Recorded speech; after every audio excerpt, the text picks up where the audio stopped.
Hi guys, and welcome to my channel, Mama Loves Mysteries and Tea. It's Sinister Saturdays and I'm Laura.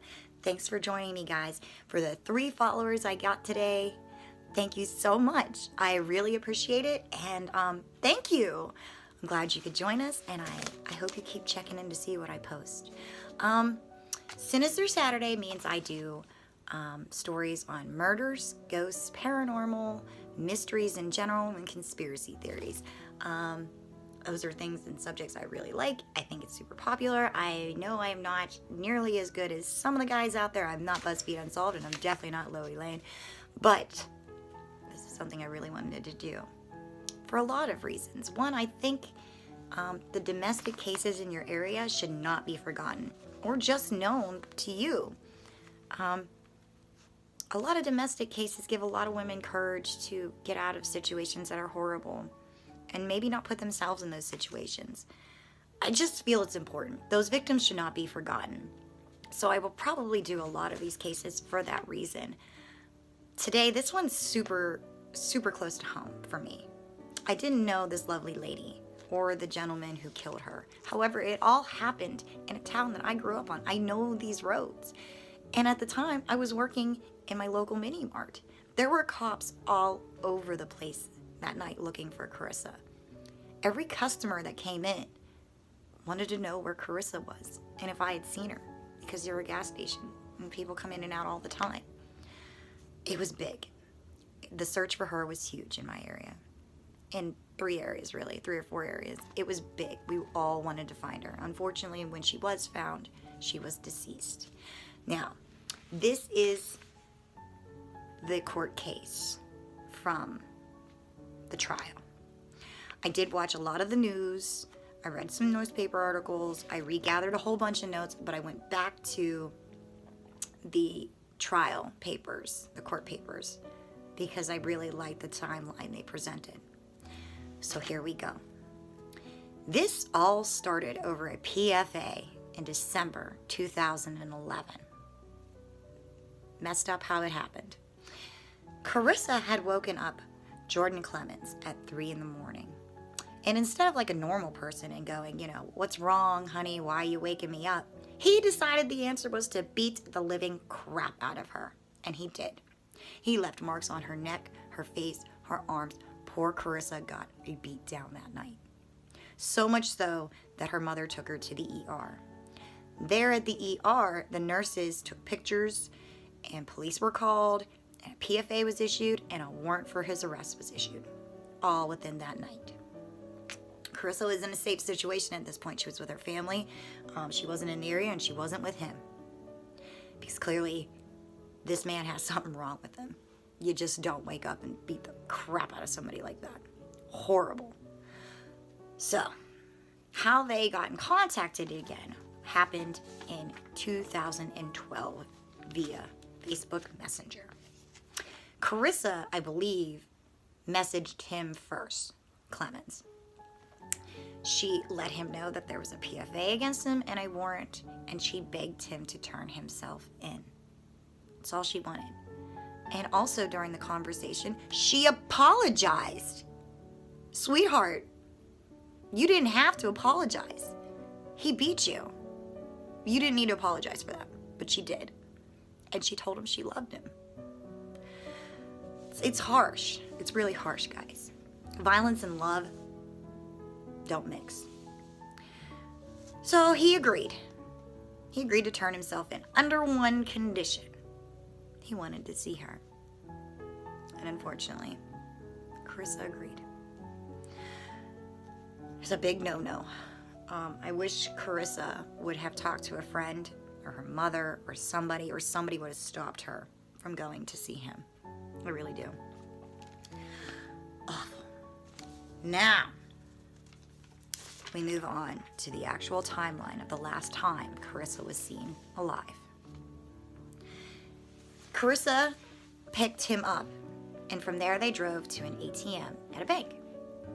This is super important, guys, because this is actually the last time Karissa is seen alive.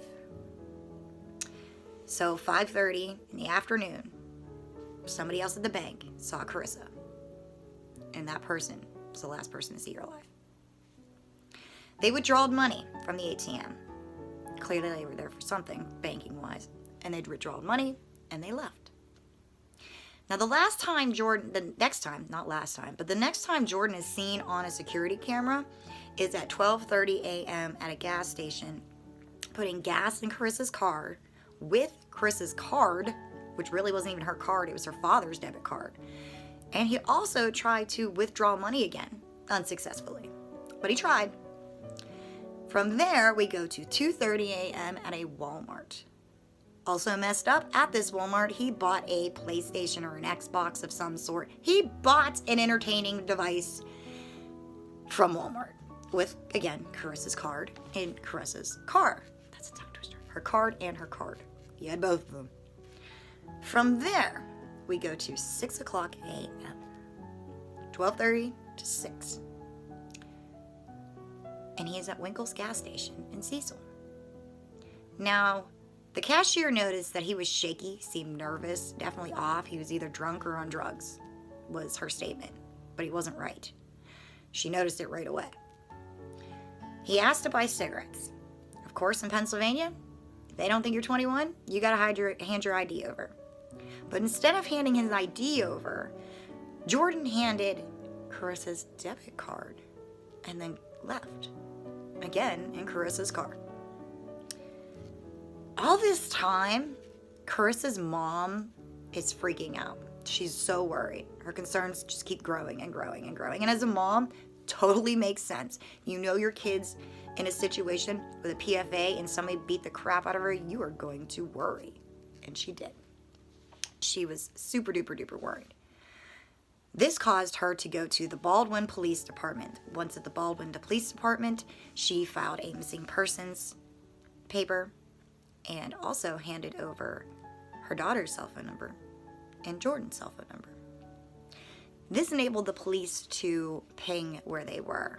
And at the time, they both pinged in Hickory Township together. Now, they also had the debit card trail, but unfortunately, as they were getting information in, it just wasn't fast enough. What was happening and what was going to happen to Karissa was already happening while they were searching. Now we go to January 12th, 9:24 a.m. The Cecil police get a call about a car crash on Gladden Road. The car is plowed into a tree. Okay? Police show up. The car is empty. It is running. And it's not in park. And they notice something else. There's blood and other bodily fluids in the back seat. I read what those other bodily fluids were. I'm not going to give the graphics. Yuck. And Karissa's purse. But again, there's no one there. So clearly, something wrong is going on. Now it's urgent. Not that it wasn't urgent before. Now it's really urgent. Because at least they've located Karissa's car. Now they gotta find them. At the same time that this was going on Sobo Road were two engineers getting ready to start their day surveying. Now, I gotta tell you, in the country, finding random objects along the side of the road isn't that odd. When you're in the country and you have back roads, people love to dump trash into the woods. I hate to say it, but it's true. So finding random objects isn't always that weird. But apparently, something about this pink hoodie that they saw in these leaves made them question it. And thank goodness they did, because when they were done with their work, they went back to the pink hoodie. And that's when they noticed that there were drag marks from the road to the woods. That the pink hoodie had a little bit of blood on it, and there was a random pair of underwear and socks on the ground. It didn't look right. It looked real bad. So they called the police. And again, thank goodness these gentlemen were paying attention to their surroundings and aware. And even if they had checked it out and it was nothing, at least they checked it out. Because if they hadn't, it had been a longer time that we'd have found Karissa. That's for darn sure. Now this is all about 8 miles away from the car crash. Not far at all. Really not far. So It makes you wonder if somewhere between there and Sobo Road, Gladden Road and Sobo Road, did she get murdered? We never did find out. But the coroner was called about 2:45 is when he showed up. They had all noticed that there was a body form in the leaves, but nobody had touched it. So when the coroner got there and pushed the leaves back, that's when they noticed a socked foot and found Karissa. He had dragged her there and just covered her with leaves. So haphazardly. But there was something else that he noticed right away, because he's a coroner and this is what they do. Karissa had a wound, one wound, the killer wound, and it was a slit from one side of the neck to the other side of the neck. So deep that it almost hit her spine. He went O.J. Simpson style, folks, and almost decapitated this poor, poor woman. But for the injury, there wasn't a lot of blood. So it clearly didn't happen there, because there wasn't even a lot of blood anywhere on her. Well, of course there was some on her, but not for the amount of the injury sustained. So that was good to know. I just think that was really important to know, because clearly it didn't happen there. I don't know if it happened in the car. There was clearly blood in the car. That was actually never determined. I should throw that out there. I read that court case 3 times. Nobody else said where exactly she was murdered. But there was something else he noticed too. There was no defense wounds. None. She had no defense wounds at all. Now, we're going to backtrack here to 8 o'clock the same day, January 12th. Clemens calls a friend, crying, saying, I killed her. I'm sorry. And then he threatened to kill himself. Now, apparently Clemens has had a history of trying to kill himself before, so the friend worried, and he came to the accident and picked him up. No questions asked. They drove home, no questions asked. But by then, the news reports were all over the place. Everybody was aware that Karissa was missing, and they were looking for Jordan.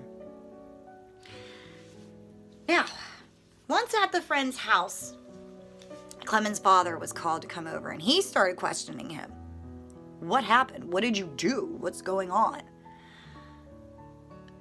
But instead of making him stay or turn himself into the police, they were told him, you just can't stay here, bye, later, and he left. That just makes no sense to me. I don't mean to be a smarty pants with it, but what the heck are you thinking? You just let him leave. Everybody's looking for this woman and you let him leave. Backtracking. Anyways. He actually went MIA for a few hours there. Just disappeared. During that time, Clemens' mother was blowing up his phone.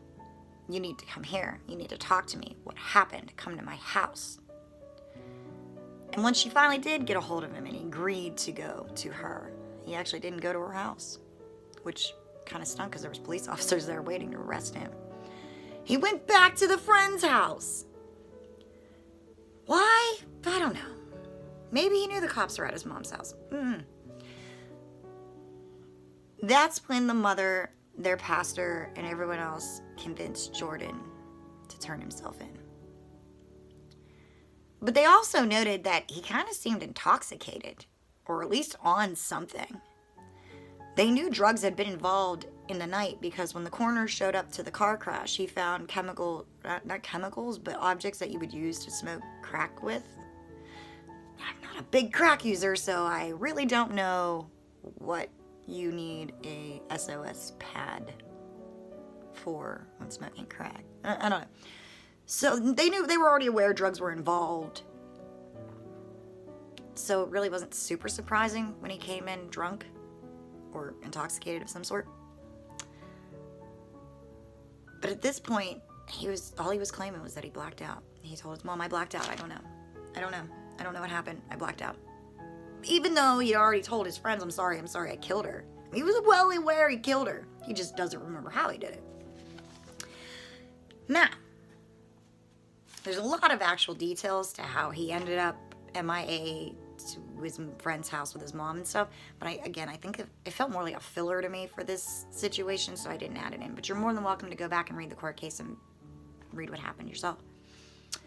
Now, thank goodness for my notes. This is why I love notes. His actual statement to the police was this: "You have it all wrong. I didn't kidnap her. Karissa picked me up. We went to the bank and we fought. She hit me in the head, and that's all I remember." And that's all he said. Clemens was charged with criminal homicide, aggravated assault, abuse of a corpse, unauthorized use of a vehicle, tampering with evidence, 2 counts of device fraud because of the debit card, and they were going for the death penalty, folks. Oh, yeah. Now, his case was actually supposed to start 30 months after he killed Karissa, but Clemens started throwing all kinds of stuff into the cogs to make everything slow down and stop. But in a lot of ways, I could see why. His first thing was, I'm never going to get a fair trial here. Everybody hates me. And he wasn't wrong. There were Facebook pages that said, oh, I wrote that down, to rotten hell, Clemens, along with some that I refuse to repeat. That's how bad they were. So he wasn't necessarily wrong. Everybody is due to have a free trial, or an honest trial, a fair trial, even if you did confess to murdering somebody. Now, the trial started March 11th, 2015, and he was found guilty May 15th and was sentenced to death by the judge. Now, of course, like I said, Clemens put all kinds of things in there to stop the cogs from turning, but it fell through, and he ended up being convicted of murder, 1st degree. Now, there is something in my little notes here that I'd like to read to you. Now, I'm going to read this, but I want you to understand I'm not defending Jordan Clemens by any means, but as a lover of mysteries, this made me think a little bit, and I actually went back and reread again to see if I had missed anything. Clemens was never found covered in blood. They found 3 droplets on his boots, shoes, whatever he was wearing. That's it. None on his hair, no little splatters on his shirt or anything. And you would think with such a graphic injury, people do that to drain deer, for goodness sake, that he'd have more than 3 droplets of blood on him from being picked up at the accident, going MIA, back to the police station, or well, not back to the police station, but to the police station. He never changed. Not once. So, where is all the blood from this horrible murder? It was never found. Something the coroner brought up, but they never really actually found out exactly where he murdered Karissa. Okay, that's it. That's the rest of it. There's nothing left from that story. He was tried, he was found guilty, and was sentenced to death. And poor Karissa, rest in peace, my love. I'm so sorry that this happened to you. I am. I'm sorry to the family. And I'm even sorry to Jordan Clemens' family. No mother raises a child with the idea that they're going to turn into a murderer. And I'm sure it broke her heart to know that her son had this horrible side to him. Influenced by drugs or not. Horrible. Let's air it out, guys. That is such a heavy case. It really is. I actually debated on switching what I was going to read today to you guys because it's so heavy. So I know there's heavier ones, but this one, you still feel this one in the town. She's still talked about. Horrible. Okay, guys, that's the story of Karissa. So sad. I'm just gonna keep saying so sad, because it really is. And that's it for Sinister Saturdays, guys. Thanks for watching. Thanks for being a part of this with me. I appreciate it. I really do. And I hope hearing stories makes you think. If you know somebody in a domestic situation, understand the situation better from their perspective, maybe. I don't know. But again, thank you for watching. I'm supposed to say like and subscribe. I appreciate it if you do. I'll do more of this coming up. Like I said, I'm pretty sure I'm going to do conspiracy theories. Did I say that right? Conspiracy theories. Yes. Conspiracy theories next Saturday. I don't know which ones yet. I just love them. Even when they sound super ridiculous and off the wall, I still read them and still love them. I'll lighten the air up a little bit, and then we'll go on to our next mystery. Again, thank you so much for watching. I appreciate it. I hope you guys join me next Saturday, and I hope you enjoyed this case. That's it, guys. Thank you so much for watching. Pay attention to your surroundings. Take care of yourselves. Call your mom. And don't forget, I love you. I'll see you later, guys. Bye.